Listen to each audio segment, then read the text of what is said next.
Europe 1 Soir Week-end. 19h, 21h, Pascal de la Tour du Pin.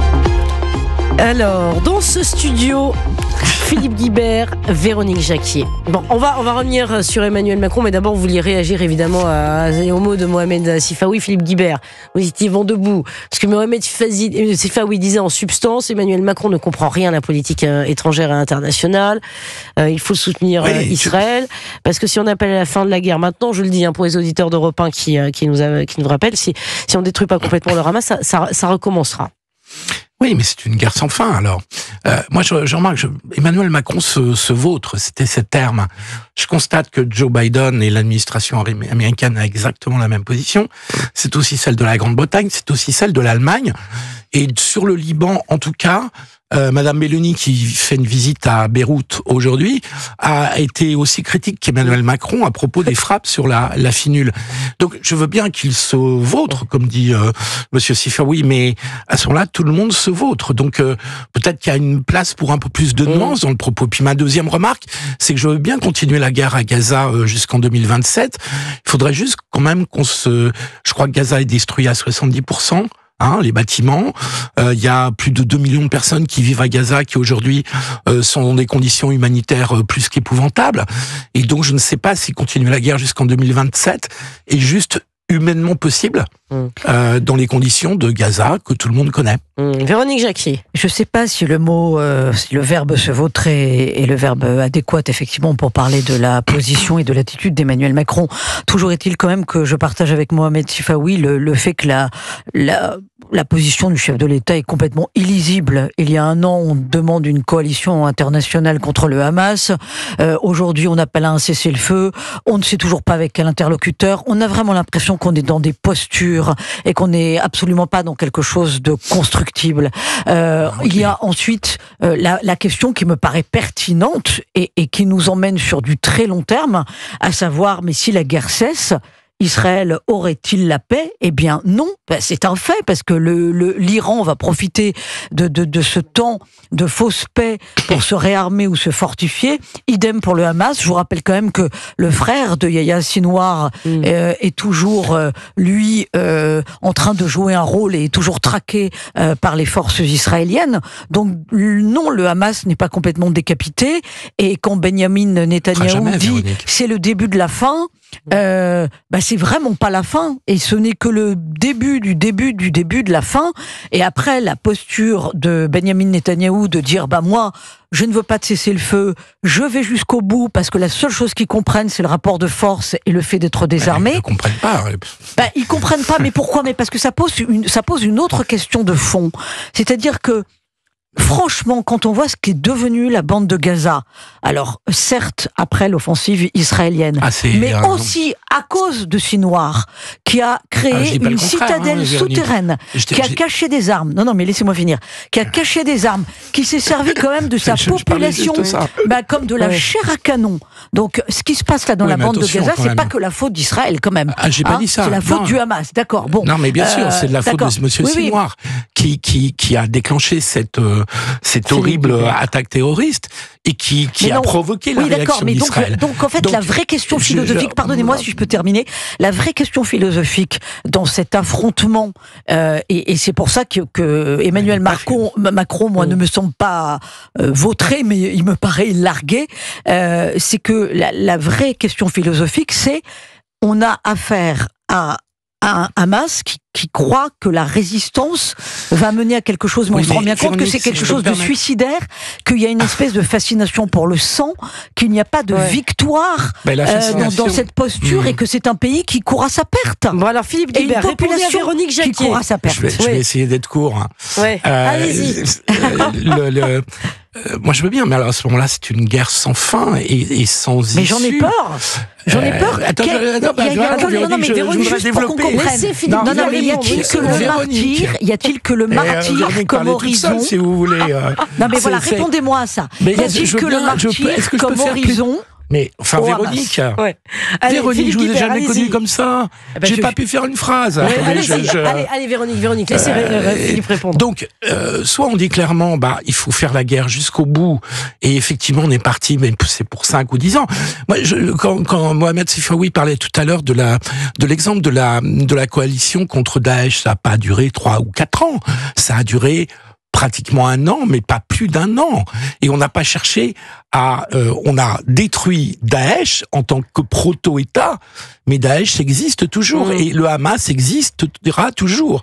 Donc, si au bout d'1 an, avec Gaza détruit à 80% et tous ses leaders tués, et personne ne pleure ses leaders, qu'on soit bien d'accord, il faut peut-être envisager autre chose qu'une éternelle solution militaire. On ne peut pas laisser, je suis désolé, on ne peut pas laisser plus de 2 millions de gens dans une situation de guerre permanente. On est d'accord, parce que cette guerre a commencé en 48, lors de la création de l'État d'Israël, quelque part, intrinsèquement.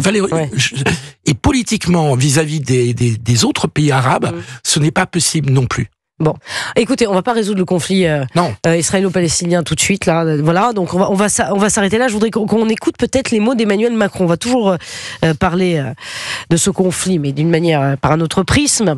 Les mots d'Emmanuel Macron et la colère d'Emmanuel Macron. Que se passe-t-il ? Israël a été créé par l'ONU. Grosse colère du chef de l'État à Bruxelles parce que ce qu'il avait dit en off a été répété en on. On va réécouter les mots du chef de l'État qui était très en colère contre les journalistes et contre les ministre. J'attends votre avis. Écoutez les mots du chef de l'État. Il appartient à chacun des participants à ce Conseil de se montrer respectueux des règles et de ses fonctions, par éthique, par discipline personnelle, pour ne pas faire circuler des informations fausses, tronquées ou sorties de leur contexte. Je dois vous dire combien j'ai été stupéfait de lire tant de commentaires, de réactions devant des propos que j'aurais tenus sans se poser la question de savoir ce qu'ils disaient et ce que j'aurais exactement dit.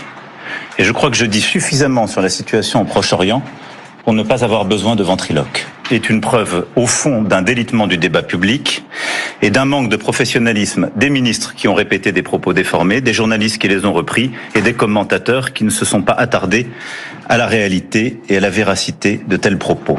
Voilà, un chef de l'État très en colère, effectivement, sur le fond et sur la forme. D'abord, peut-être sur la forme. Les journalistes peuvent-ils répéter les offs qui se passent, peut-être, quand on entend le chef de l'État? Les ministres peuvent-ils parler, Philippe Guibert? Quand on leur donne comme étant effectivement ce qui a été dit, évidemment que les journalistes sont là pour donner des informations.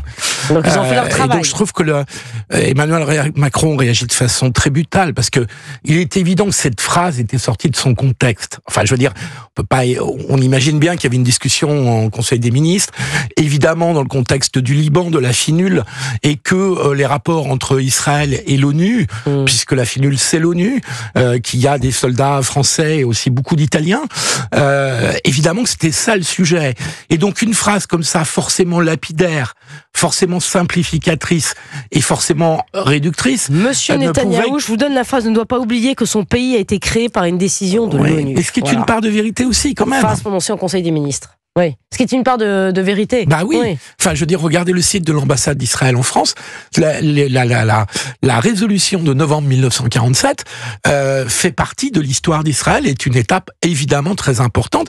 Et la déclaration d'indépendance de 48 s'appuie sur cette résolution.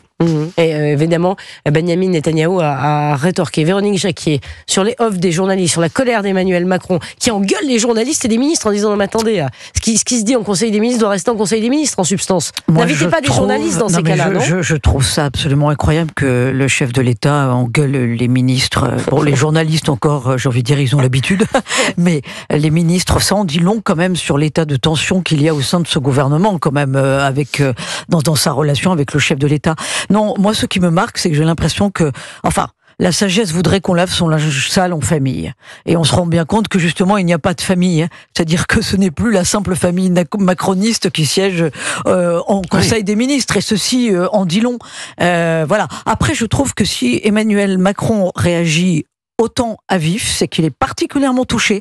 C'est donc qu'il y a un fond de vérité. Pardonnez-moi, parce que sinon, son professionnalisme à lui de chef de l'État aurait voulu que le soir où cette phrase est sortie, l'Élysée se contente d'un communiqué pour dire que ce n'était pas vrai. Il pouvait y avoir tout simplement en démenti.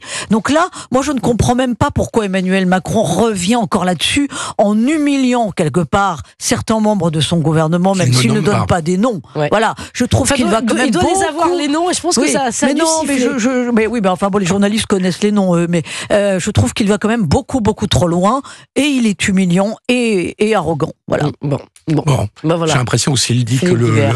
en ce moment, je pense qu'on vit dans une période pour Emmanuel Macron où s'il dit à midi il fait jour, de toute façon, je pense que c'est une période pour lui où il paye le prix de la dissolution. Et donc, quoi qu'il dise, il se retrouvera toujours des gens pour dire qu'il est à côté de la plaque et qu'il s'est trompé. En l'occurrence, il avait une part de vérité. Il est 20h42 sur Europe 1. Vous restez avec nous dans un tout petit instant. Le journal permanent de Maël Hassani, puis on reviendra sur cette affaire. Sébastien Chenu qui a annoncé qu'il allait, le vice-président du RN, qu'il allait saisir l'Arcom. C'était tout à l'heure dans Europe 1 soir week-end. Après l'affaire de Pardieu, complément d'enquête, puisque rebondissement cet après-midi, la Cour d'appel de Paris a ordonné qu'un expert visionne les rushs et évalue si le montage de la fameuse scène du Hara correspondait bien à la réalité. Y a-t-il eu bidouillage des images? À tout de suite.